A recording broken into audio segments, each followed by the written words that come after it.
Hello again, everyone. Edwin Learnard back once again. In this YouTube astrological segment, I'm going to be dissertating and talking about the South Node conjunct Mercury in a natal horoscope. As most of you know, the South Node is connected with what we generally will emphasize strongly or sometimes over-accentuate, and generally in the first half of our lives up until around age 30. And then at some point in time, usually around that time, around age 30, we tend to go toward where the North Node is directing us, which is associated with the soul's mission or purpose. And while not necessarily eradicating the South Node completely, we merely often integrate at least a little bit maybe with the South Node energy.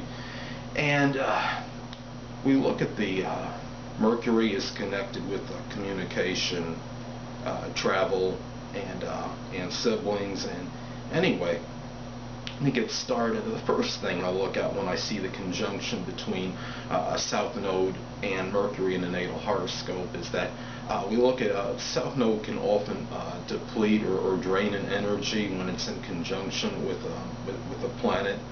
And we look at this, and this person, people that have this placement might have felt somewhat overwrought, maybe mentally to some degree. And when I say this, I mean such as maybe this person might have taken on a lot of work scholastically, or had maybe there might have been a tendency sometimes, about overthinking, but perhaps maybe just taking on too much responsibility as far as scholastic needs go. And when I say this, it can be somebody that besides just doing their homework, maybe they had to assist some friends or something, and also just things of that nature, and putting maybe a certain might have dominated maybe this person to some degree more in the first half of their lives, more of their scholastic studies.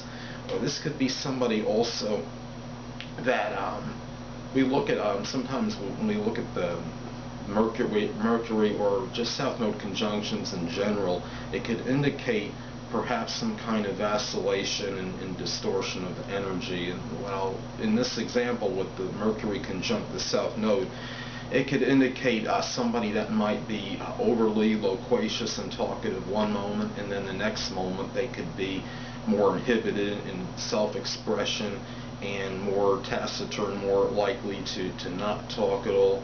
It could be, or it could simply indicate a person that might go either way with this, somebody that might be, as a general rule, more talkative, or somebody that just doesn't maybe feel confident all the time in expressing his or herself. I think a lot of it could have to do with the South Node placement with Mercury. If you have like an extroverted sign such as like a Leo, there might be more of the propensity to talk about, to maybe be more on the over talkative side as opposed to the under. If you have, say, Mercury in like a feminine sign such as a Pisces or Cancer, then there might be more of the proclivity to maybe feel more reluctance in terms of talking. So you could really go either way, I think, with this placement. And as I stated before, there might have been a very strong emphasis perhaps on scholastic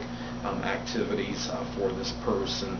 And the thing about this is now, since the general tendency is to drift away strongly from the South Node around the time of age 30, this person might be able to incorporate the South Node energy more with their North Node in the latter part of their lives, and be able to take perhaps what they had learned through studying, through learning, and through information that they assimilated and that they maybe very strongly emphasized in the first half, and apply it toward where they're going in the latter part of their life as far as the soul's mission or purpose. If somebody say if they have the South Node in Virgo and the North Node in Pisces, this could indicate someone that might take a lot of what they learned in the first half of their lives and put it into things of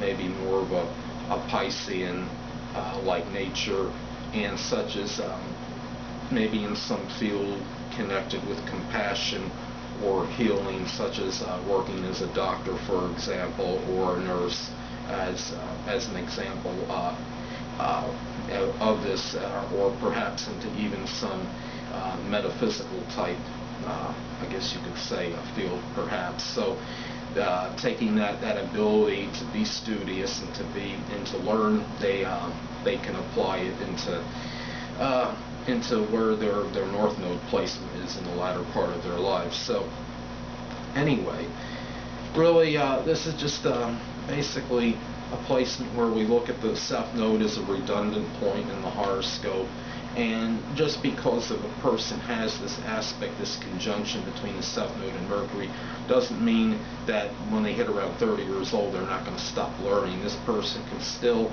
will still often have that energy. There's still going to be that propensity to perhaps learn and assimilate knowledge, but they have to but it won't be quite as intense.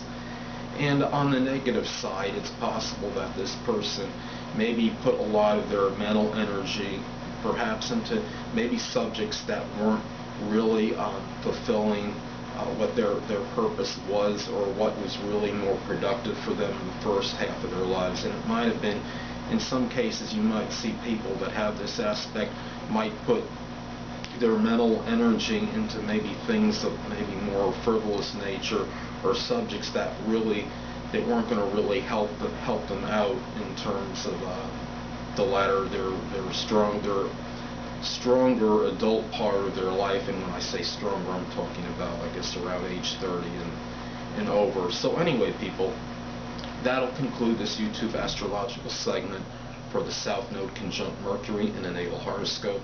And stay tuned next time, where I'll be dissertating and talking about Mercury sextile or trine the South Node in a natal chart. Two things I want to get with you on before I head out. Firstly, the stars may impel but do not compel. And secondly, never isolate any single astrological element, aspect, planetary placement, position, configuration, influence, or what have you, and make an analysis of a person, astrologically speaking, based on this alone. Because a person astrologically is the sum of all their components in their natal chart, and not just one. Until next time, people, stay well.